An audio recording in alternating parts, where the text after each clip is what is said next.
Halo teman-teman, apa kabar semuanya? Semoga baik-baik dan sehat selalu ya. Gue sekarang lagi ada di Sungai Spree, Berlin, Jerman.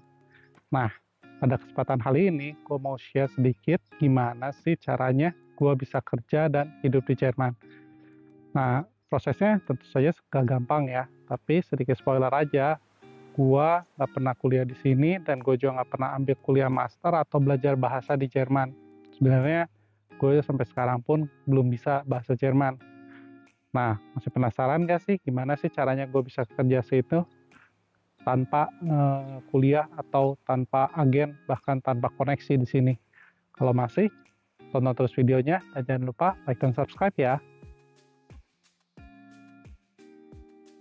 Oke, balik lagi dengan gue, Rain, di The Rambling Engineer. Pertama, gue mau share sedikit tentang background gue ya. Gue sekarang kerja sebagai staff engineer di perusahaan di Jerman. Nah, buat yang penasaran, staff engineer itu sebenarnya cuma fancy title. Gue sebenarnya ya developer juga sih. Sebelum di Jerman ini, gue juga pernah kerja di Malaysia, dan bahkan gue pernah punya pengalaman WHV di Australia. Kalau kalian penasaran untuk cerita-cerita itu juga, tonton juga video gue yang lain ya. Nah, gue di Jerman sekarang udah hampir 3 tahun. Salah satu alasan gue pindah di sini, ya tentu saja karena kursnya cukup oke, euro ya, gajinya juga cukup oke, dan tentu saja karena gue suka traveling dan negara Jerman cukup dekat ya dengan negara-negara Eropa lain yang sangat indah kayak Switzerland, Italia, Spanyol, dan lain-lain sebagainya. Nah, gue sebenarnya nggak ada tujuan beneran mau ke Jerman. Sebenarnya gue waktu itu mau ke Eropa aja sih, nggak milih-milih negaranya. Jadi kalau kalian mau pindah ke Eropa sebenarnya nggak terlalu penting ya negaranya yang mana. Kalian yang penting itu adalah menginjakkan dulu di Eropa. Nah, kalian juga pasti sudah tahu cara lain untuk luar negeri. Yang paling pertama adalah ya kita harus sedikit modal uang dan kita bisa kuliah dan mengambil contohnya master degree di sini, lalu lanjut langsung ke pekerjaan. Itu sebenarnya jauh lebih mudah daripada dengan cara yang akan gue share ini. Karena gue ada ketika kesini, gue adalah sudah senior software engineer, jadi effortnya cukup keras. Gue harus apply banyak, gue juga harus belajar technical interview dan lain-lain yang mungkin kalian juga sudah tahu. Kalau itu tuh nggak gampang ya untuk lulus interview technical, apalagi di luar negeri. Nah, jujur aja, memang caranya itu sih hard work dan sedikit keberuntungan lah. Nah, buat kalian-kalian yang mungkin masih baru lulus kuliah dan masih junior engineer, tentu aja gue nggak akan melarang kalian untuk coba apply di sini. Caranya gampang banget sih, kalian tinggal buka LinkedIn, cari aja lowongan pekerjaannya, dan saran gue, kalian nggak perlu khawatir negara mana. Kalian filter aja negara yang kelihatannya oke bagi kalian. Contohnya adalah Jerman, Belanda, Italia, Spanyol, atau mungkin negara-negara lain yang kalian inginkan di Eropa. Jujur aja sih cara gue adalah brute force.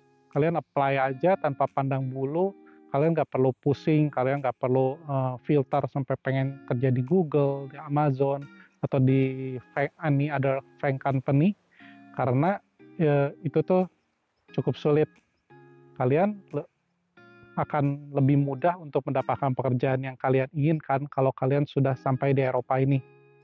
Nah, contohnya ketika gue belum nyampe di Eropa nih, waktu gue apply itu banyak banget. Bukan cuma ratusan, bahkan sampai ribuan. Nah, dari ribuan itu paling juga cuma ya, 5% lah yang nge-reply. Nah, alasannya kenapa? Karena ya mereka udah punya banyak resource di sini lokal. Buat apa sih mereka cari-cari resource seperti kita yang jauh entah di luar negeri dan nggak yakin juga skillnya ya, benar nggak sih? Nah, perusahaan-perusahaan itu juga biasanya memberikan relocation package kalau kita asalnya dari luar negeri. Mereka juga kan harus ngurusin visa kita dan lain-lain sebagainya. Kan rugi ya, mendingan juga ambil local resource.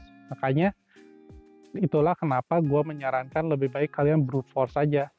Karena yang kalian inginkan untuk pertama kali adalah terapkan dulu kaki di Eropa, dan sesudahnya gampang banget. Contohnya ketika gue udah nyampe di Eropa, gue update LinkedIn gue update lokasi dan pengalaman kerja. Tiap hari gue dapat pertanyaan apakah gue mau interview dan lain-lain sebagainya. Jadi kalian gak usah khawatir, kalian injakkan dulu kaki di Eropa dan itu semuanya bakal gampang kalau kalian ingin mendapatkan pekerjaan yang kalian impikan ya. Nah, sekarang kalian pasti pengen tahu apa aja sih yang harus disiapkan sebelum kalian apply dan interview. Nah, saja yang pertama adalah polish bahasa Inggris kalian, karena itu tentu saja yang paling penting. Kalian nggak mungkin bisa kerja di luar negeri tanpa bahasa Inggris. Dan yang kedua adalah, jujur aja bagi gue, siapkan mental kalian. Karena seperti yang gue bilang, kalau kalian mengikuti cara gue, yaitu cara brute force, kalian bakal banyak ditolak. Jangan khawatir, itu memang prosesnya. Kalian jangan tiba-tiba menyerah di tengah jalan, tapi coba terus. Nah, itu yang side thing yang harus kalian siapkan. Nah, yang utama tentu saja adalah kalian harus siapkan resume kalian, cocokkan dengan resume di Eropa ini, dan juga kalian juga harus siapkan skill technical interview kalian, dan lain-lain sebagainya yang kayaknya udah common banget. Nah, ada sedikit tips dan trik nih, gimana sih cara lewatin technical interview. Tentu aja kalian udah tahu kalau sebagai software engineer, kalian bakal dites ngoding kalian ya. Bahkan beberapa company juga bakal ngetes sistem design interview yang di sini jujur aja tahap yang gue paling sering gagal. Nah, untuk technical interview mungkin kalian takut karena kalian pikir ini bakal lead code question yang hard level atau bakal yang complicated gimana kayak Google dan lain-lain sebagainya. Jujur aja kalian nggak perlu terlalu pusing dan khawatir hal itu. Kalian belajar aja seperti biasa, boleh coba-coba lead code question dan lain-lain, tapi nggak perlu terlalu khawatirkan. Kalau memang gagal, ya udah gagal aja. Itu bakal jadi pengalaman kalian dan memang itu yang bakal jadi source kalian untuk interview selanjutnya. Karena seperti yang gue bilang, kita tuh brute force, bukan spesifik interview mau di perusahaan impian kita. Oke, balik lagi ke tips technical interview. Mungkin seperti yang gue bilang, kan technical interview itu kebanyakan lead code ya. Nah, sebenarnya kalian bisa tanya dulu loh, gimana sih technical interview-nya. Kalian ketika interview pertama kali kan pasti interview dengan HR ya. Nah, kalian tanya pada HR-nya, technical interview-nya kayak gimana? Apakah lead code question atau seperti yang lain, contohnya seperti pull request review, atau contohnya seperti review coding, dan lain-lain sebagainya. Nah, kalau mereka bilang lead code question dan kalian beneran gak suka dengan technical interview seperti itu, kalian bisa ngomong loh. Kalian tanya aja pada mereka, apakah bisa diganti dengan peer review question ataupun technical question interview yang lain yang bukan lead code. Kalian juga tentu harus memberikan alasannya ya. Dan alasannya mudah aja sih. Kalian bisa tanya, tergantung dengan company-nya ya. Tapi kebanyakan company di sini IT-nya adalah produk company, bukan R&D company seperti contohnya Google atau Amazon. Mereka dua itu kan udah jelas R&D company dan memang mereka butuh skill algoritma dan lain-lain. Tapi kalau product company, mereka sebenarnya nggak terlalu butuh. Kita memang harus tahu apakah algoritma itu, apa algoritma yang ada dan semua data structure yang ada. Tapi kita nggak perlu tahu detailnya gimana. Kenapa? Karena contohnya gue nggak tahu detail-detailnya. Tapi gue tahu itu ada, gue tahu kapan itu perlu dipakai, dan kalau itu perlu dipakai ya gue cari aja library-nya. Dan itulah alasan yang bisa kalian berikan pada HR-nya untuk memberikan interview yang bukan lead code question. Dan jujur aja ini kadang-kadang berhasil, dan memang nggak 100% berhasil ya. Kadang-kadang memang ya mereka udah set interviewnya teknikalnya seperti itu dan mereka nggak bisa berbuat apa-apa. Jadi untuk yang seperti itu ya lakuin aja. Nah, itu salah satu tips and trick yang bisa menghindari kalian untuk lead code question. Oke. Nah, berikutnya adalah sistem desain. Ini adalah salah satu yang jujur aja gue paling sering gagal. Nah, kenapa paling sering gagal? Karena satu, ini tuh agak sulit dibilang objektif, karena ini juga tergantung interviewernya, dan juga kalian memang harus banyak conversation dan banyak pengalaman untuk ini. Nah, tips and triknya sih sebenarnya nggak ada ya. Ini nggak ada jawaban yang benar atau salah. Kalian memang harus converse terus dengan interviewernya. Kalian harus tanya terus apa sih yang mereka inginkan, dan kalian harus mengimplementasikan sistemnya. Gua nggak akan masuk ke detail gimana caranya, tapi itu intinya. Kalian harus converse terus, bukan kalian ngomong sendiri dan menjelaskan sistem yang kalian impikan. Kalian harus converse dan kalian harus ngebuat apa yang interviewer inginkan. Oke? Nah, itu untuk sistem desain. Nah, sebenarnya udah itu dua aja sih, technical interview dan sistem desain interview. Sudah itu kalau dua itu pas, kalian dijamin pas. Mungkin ada yang kayak behavior interview dengan vice president atau SVP atau director perusahaannya. Itu jujur aja buat technical level itu technical position maksudnya, itu tuh cuma formalitas saja. Kalian saya jamin bakal lolos kecuali memang kalian ngejelek-jelekin namanya waktu interview itu ya.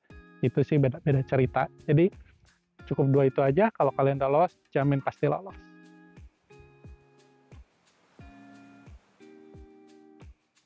Oke, mari kita simpulkan sekali lagi apa aja yang kita perlukan sebelum apply ke Eropa. Yang pertama, upgrade CV kalian, upgrade sesuai template Eropa.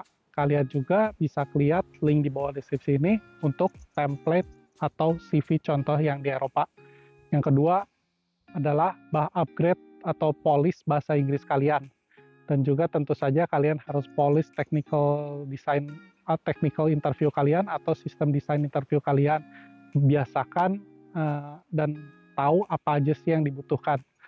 Nah, yang berikutnya yang menurut gue cukup penting juga adalah jangan lupa bertanya. Kalau bertanya saat di jalan. Kalau kalian pengen tahu gajinya, benefitnya, package relocation package-nya, atau bahkan annual leave-nya, atau bahkan sign up bonusnya, kalian tanyakan semuanya pada kala ketika interview dengan HR. Sama juga dengan ketika kalian mau technical interview, jangan lupa kalian tanyakan seperti apakah sih technical interview-nya, apakah itu lead code based question atau bukan, dan mungkin HR akan menyampaikan itu pada technical interview dan mungkin kalian bisa mendapatkan interview yang kalian inginkan. Tapi jangan lupa kalau kalian tidak suka dengan technical interview yang seperti lead code based question, kalian harus memberikan alasannya kenapa kalian ingin technical interview yang lain. Nah, yang berikutnya, yang terakhir, dan menurut gua adalah yang paling penting adalah siapkan mental. Mungkin nggak semua dari kita butuh ratusan kali atau bahkan ribuan kali apply pekerjaan. Mungkin ada yang satu kali apply di Eropa, langsung dapet nih pekerjaannya. Mungkin karena memang dia jago banget, atau memang dia udah pengalaman banget, dan lain-lain sebagainya. Banyak banget faktornya. Tapi kalian jangan khawatir kan yang seperti itu. Gua akan ambil yang worst banget skenario, kalian sampai apply harus ribuan kali. Untuk yang seperti itu, jangan pernah menyerah, coba terus, karena walaupun kalian gagal, memang itu prosesnya.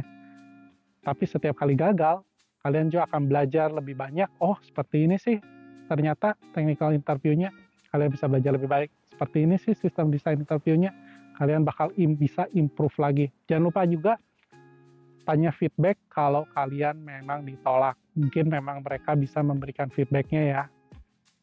Oke, itu aja sih yang pengen gue share dari pengalaman gue ketika gue apply kerja di Berlin, Jerman ini. Tepatnya di Eropa ini. Seperti yang gue bilang, jangan pernah menyerah, coba terus. Karena kalau kalian coba terus dan gak pernah menyerah, pasti kalian dapetin. Itu aja yang gue share. Dan thank you untuk mendengarkan. Jangan lupa like dan subscribe ya. See you later. Ciao.